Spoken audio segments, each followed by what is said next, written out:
Exílio. Vou fechar a loja e ir embora da cidade. Quantas vezes esse pensamento já havia me rondado? Não que eu não gostasse da cidade, mas a loja ali não se sustentava.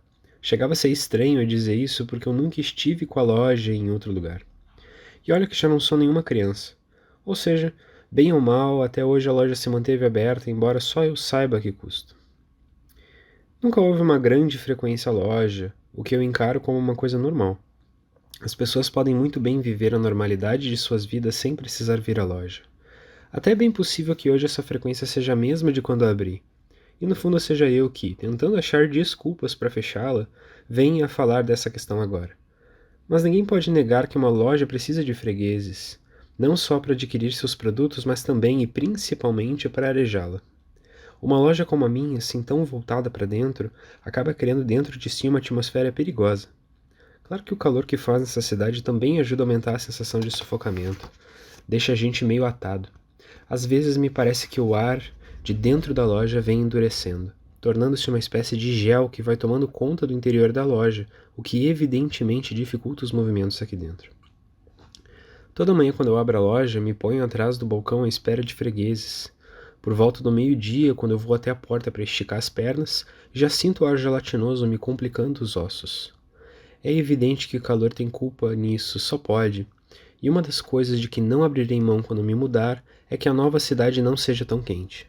Até instalei um ventilador no teto para movimentar um pouco mais o ar, mas o pé direito é muito alto e o ventilador fica longe demais. Aqui embaixo quase eu não sinto seu efeito. Ouço apenas o barulho das pás remanchando lá em cima. Isso sim é reconfortante, dá a sensação de que a loja não está tão vazia. Mas aí vem o problema do consumo de energia, que aumentou bastante, e agora me obriga a deixar o ventilador desligado durante a maior parte do tempo. Se a loja não tem fregueses, se não consegue comercializar o seu produto, se a minha receita é insignificante, tenho de diminuir ao máximo os custos. Isso é básico, está em todos os manuais de economia comercial. Nem mesmo a luz eu acendo mais. Resigno-me a algumas horas de penumbra no início da manhã, mas não acendo a luz. À tarde não há problema, porque o sol cai justo em frente da loja e entra forte pela porta e as duas janelas, que mantenho sempre escancaradas. Aí que fica mais visível essa forma plácida e gelatinosa do ar. O interior da loja se torna amarelado e o ar fica grosso, com aspecto de coisa velha. Por vezes, tenho de me encolher atrás do balcão para me defender do sol, que vem direto nos meus olhos. Ele vem opaco, filtrado pela densidade do ar da loja, mas bate forte nos meus olhos.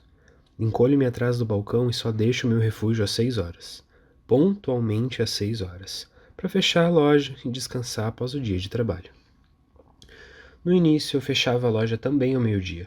Atravessava a praça em frente e ia almoçar num hotel que ficava do outro lado. Depois o hotel fechou e resolvi almoçar na loja mesmo, mantendo-a aberta o dia inteiro, e portanto mais adaptada ao estilo da vida moderna. Almoçava atrás do balcão e no canto mais escuro, apressadamente, para, entrando um cliente, estar pronto para atendê-lo. E de preferência sem resíduos de alimentos acavalados sobre a junção dos dentes. Inclusive, eu pedi à menina que me preparava os pratos para que não fizesse com feijão, justamente para evitar problemas desse tipo. Nunca veio ninguém à loja durante o horário de almoço. Mas o pior mesmo era depois do almoço. Com o calor e a digestão, ainda eu me limitasse a uma refeição frugalíssima, sentia-me demasiado sonolento e era obrigado a descansar atrás do balcão. Dormia ou semi-dormia num estado de alerta permanente. Às vezes acordava assustado, com um alvoroço das crianças invadindo a loja, num brinquedo que até hoje continuo sem entender direito. Elas costumam vir num bando de 6, 7 fedelinhos, como se todos fossem uma só onda de som em movimento. Gritam muito e se puxam e riem, parecendo estar sempre, cada um deles tentando agarrar o outro, como numa brincadeira de pega-pega, jogada num espaço muito pequeno. Justo aquele espaço ocupado pela onda que se desloca por toda a cidade e que de vez em quando entra na loja.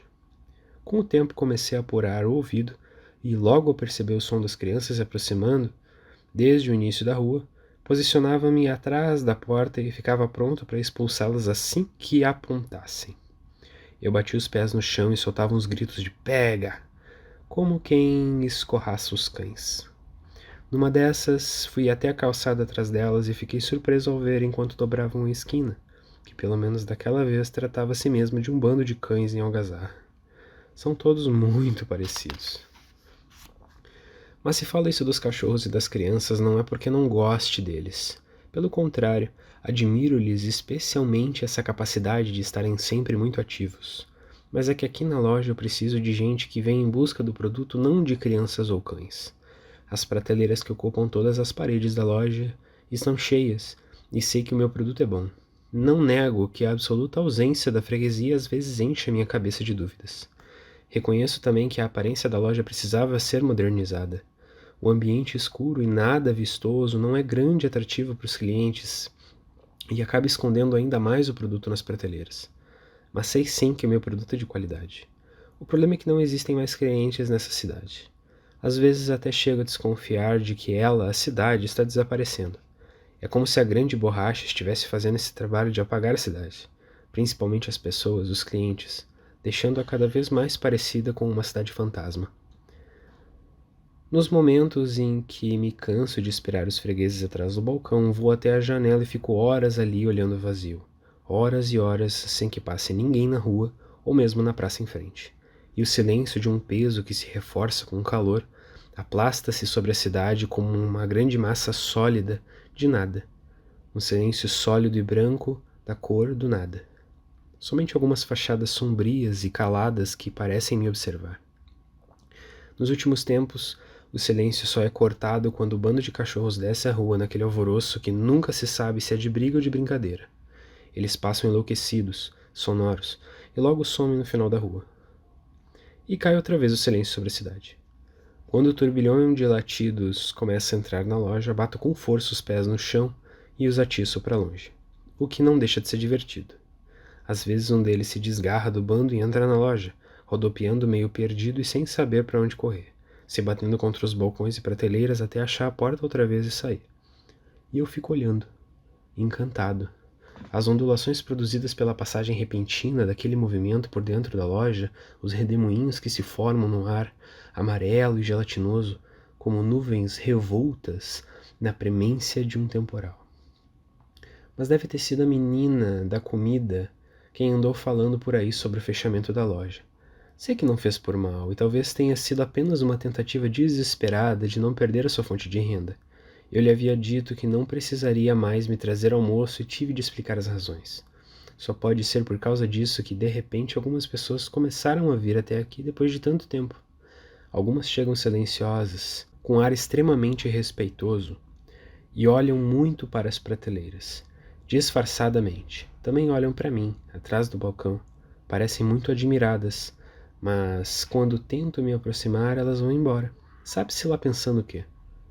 Outras têm certo ar de fastio, um ar até um pouco blasé, e são rápidas na visita, deixando-me a impressão de que são clientes incapazes de surpreenderem-se. Já viram de tudo o que existe em todas as lojas do mundo. Já conhecem tudo, e talvez por isso trazem aquele ar tão triste. Entram e saem, deixando transparecer um sentimento de obrigação em suas visitas. Alguns trazem crachá no peito, mas nunca consegui ler o que está escrito. Ainda ontem veio um casal particularmente interessante. Ele muito gordo, de aspecto cansado, ela jovem e falante. Eu estava terminando meu almoço atrás do balcão e me deixei ficar ali, observando os dois através de uma fresta na madeira e escutando o que diziam.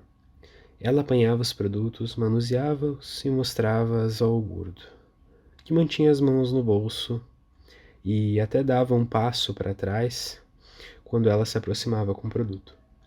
Não existe nada parecido com isso aqui na cidade, ela dizia, e empurrava o produto no peito do gordo que fazia uma cara de nojo e se afastava. Na sua posição, o senhor precisava conhecer isso.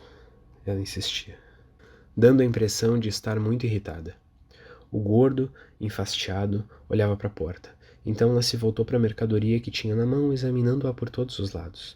Até fez menção de dizer alguma coisa ao gordo, mas resistiu ao ver que ele estava quase na porta da loja, com ar de impaciência. Sempre com o produto na mão, ela foi até o gordo. Trocaram algumas palavras, que não pude ouvir e logo estavam de braços dados e sorrindo. Ao cruzarem a porta, ela jogou a mercadoria para dentro da bolsa. Eu ainda poderia alcançá-los e cobrar o que ela estava levando, mas achei que se fizesse isso, ela me devolveria o produto e eu teria de trazê-lo de volta para dentro da loja. E afinal já estava tudo decidido. Nem que de uma hora para outra minha loja se enchesse de clientes, nem que a loja se transformasse na que mais vende em todo mundo, no outro dia a menina já não me traria o almoço. A verdade é que eu me sentia muito, mas muito cansado. Deixei tudo como estava e fechei a loja às 6 em ponto. Deixei a cidade de noite, porque é de noite que se deve deixar uma cidade. E deixei de trem, porque também é essa a melhor forma de fazê-lo. Quando o trem começou a se movimentar, fui tomado por uma grande sensação de alívio e alegria, já imaginando como seria meu negócio na nova cidade.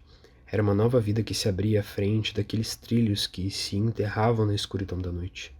Recostei a cabeça no espaldar da poltrona e fiquei olhando a cidade passar pela minha janela, sentindo, por meio de movimento da paisagem de luzes lá fora, o trem rasgando a cidade. As luzes se desgarravam na esteira da paisagem que o trem ia deixando. Cheguei mesmo a imaginar que elas se desfaziam no ar como bolhas logo após a passagem do trem. Eu grudava o rosto no vidro e girava todo o meu corpo para tentar ver as bolhas de luzes se dissolvendo no ar e deixando apenas a escuridão absoluta da noite atrás de mim. Acho que foi pensando nessas bolhas de luz estourando e se desfazendo em fagulhas que adormeci. Acordei logo em seguida e na minha janela ainda cruzava a cidade. O trem custava se desvencilhar daquela paisagem pálida de ruas e casas e luzes vazias. Dormi e acordei de novo várias vezes e o trem ainda atravessava a cidade. Só naquele momento pude perceber a extensão da cidade que eu deixava, sempre vazia e escura, com suas luzes ralas se evaporando na esteira do trem, mas sempre à minha janela. A cidade não acabava. Virei para o outro lado, mas não conseguia mais dormir, e após um tempinho muito grande me segurando para não olhar pela janela, não aguentei e colei o rosto no vidro outra vez, e na visão embaçada pela minha respiração contra o vidro lá estava ela. Lá estava a cidade ainda, as fachadas secas das casas, as luzes frias da rua, passando, passando, passando. Olhei outra vez para as luzes empolcando a passagem do trem e minha mente foi inundada pela lembrança daquele bando de crianças e de cães varrendo a cidade, minha loja com as suas ondas de algazarra. Fechei os olhos e eles engoliram alguma coisa. Não foi uma desistência, tampouco resignação. Apenas compreendi que a melhor coisa que tinha a fazer era descer na estação seguinte. Foi o que fiz, e atravessei os trilhos por outro lado, ignorando a passarela que unia as duas plataformas. Subi no primeiro trem que passou no sentido oposto de volta à cidade. Não fazia a mínima ideia de que horas eram, mas a noite estava gorda e sem estrelas. Eu ainda tinha muita noite pela frente, numa longa viagem, mas era quase certo que estaria de volta a tempo para abrir a loja pela manhã.